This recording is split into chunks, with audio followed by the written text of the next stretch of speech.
Tuloy-tuloy lang ang paglilipat natin ng steel mill. Ha? Yan. Lipat lang tayo na lipat ng steel mill mga kasanga. Labing tatlo yan. Nakaka-anim na tayo. Ang pitoto. Yan. Mga kasanga. Ang pitoto. Ito yung binubuhat natin ito.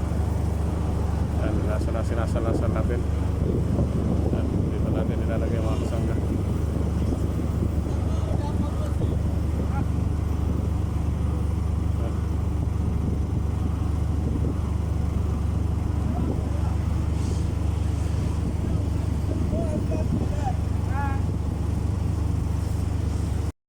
Guys, dire-diretso lang ha. Ang paglilipat natin.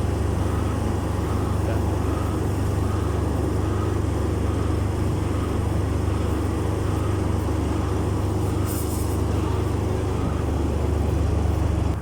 Guys, nalagyan na natin ulit. Yan. Yan guys, ang 10 na bali yan na steel beam na nililipat natin.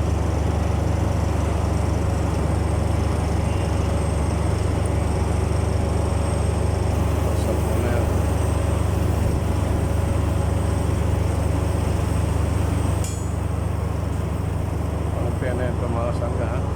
Pinilipat natin na ito.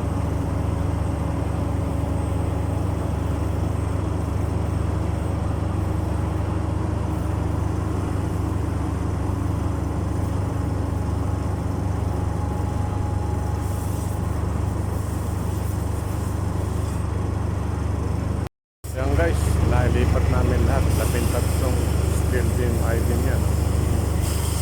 Ayan, ginagawa natin yan. Binubutasan natin yan. At ayan, nagpuputol niya. Natin ng litong.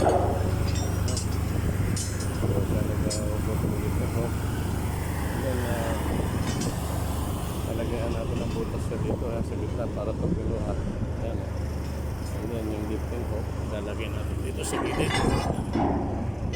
Lalagyan natin dito. Ganyan guys. Ayan, para pag hinulog sa butas.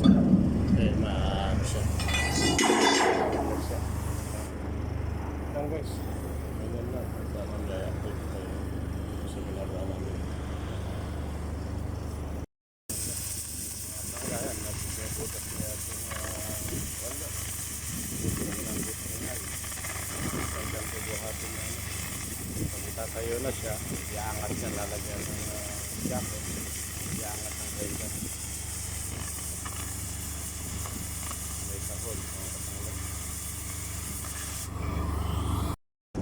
Yan guys, nalagyan ng hole yung lahat ng I-beam. So, susunod naman nila yung lifting hook para pag binuhat, dito bubuhatin yan. And then pag hinulog mo sa putas, lalagyan natin ng wedges yung yung lifting hook. Baba. Yan guys, so. Bali na pintat to yan. Ano na lahat ng hole. Ito yung welder natin.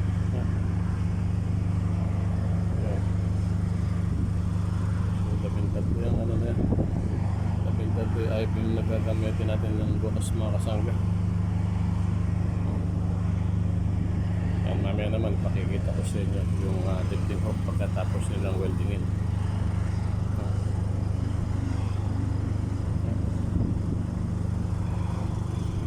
Yan na.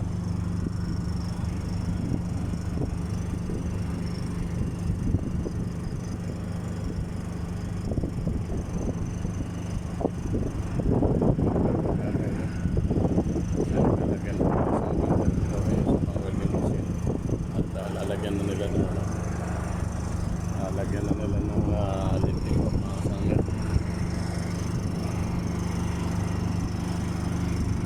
Ito yung lifting hook, pwede na. Yung ilalagyan na nila na pinakatenga mga kasangga.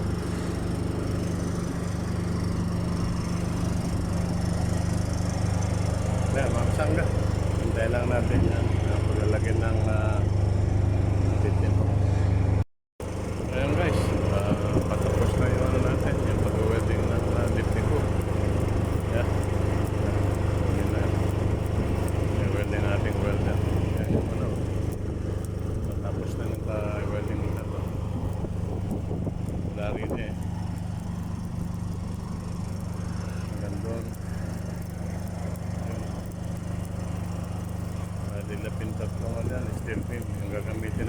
bukas.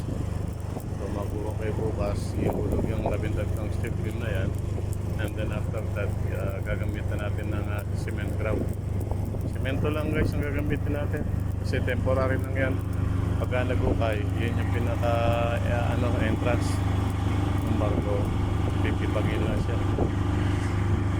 So yung harapan na yan, ano siya, semento para madali siyang i-demolish. Guys, so dire-diretso lang ang welding. Natapos na ito. Natapos na ang welder natin.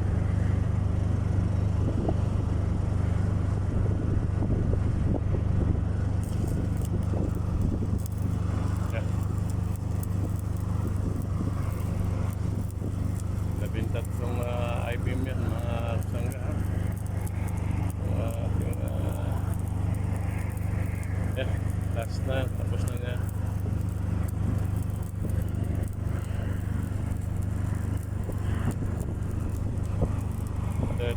Steel pin mga sangga.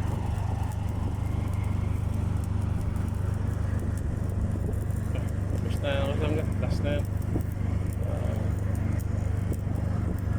Bukas, ready na yung beam.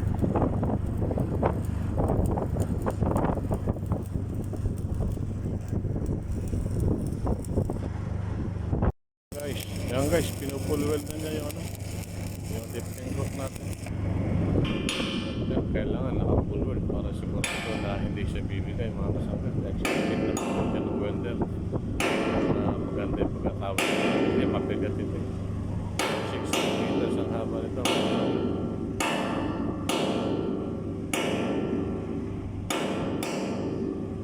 Sinisigurado na maganda yung pagkatawag nito.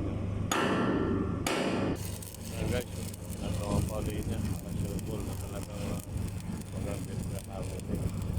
Yan, kailangan yun kasi sigurado na maganda yung takong welding. Pagka hindi maganda yung takong welding, baka bumigay, malalagdag, makaka-accidente po tayo guys. Kaya itong welder natin, sinigurado niya na yung pinatong powder niya ng second layer. Yan mga kasama, dire-diretso yung welding natin sa natin sa stick beam. Yan guys, tuloy-tuloy ang welding natin sa lifting hook. Talagang pinupull weld natin yan para siguradong hindi bibigay yung welding. Kaya kailangan sigurado maganda pagkaka-welding ng lifting hook sa beam. Kung bahati siya bumigay, so ginagawa talaga ng welder. Sinisigurado nila na maganda pagkaka-welding mga kasangga. Pinupull weld nila talaga yan para sigurado na hindi siya sasablay pag binuhat mga kasangga. Yan, dire-diretso lang yan hanggang sa matapos mga kasangga. Pinupull weld nila yan, kapilaan.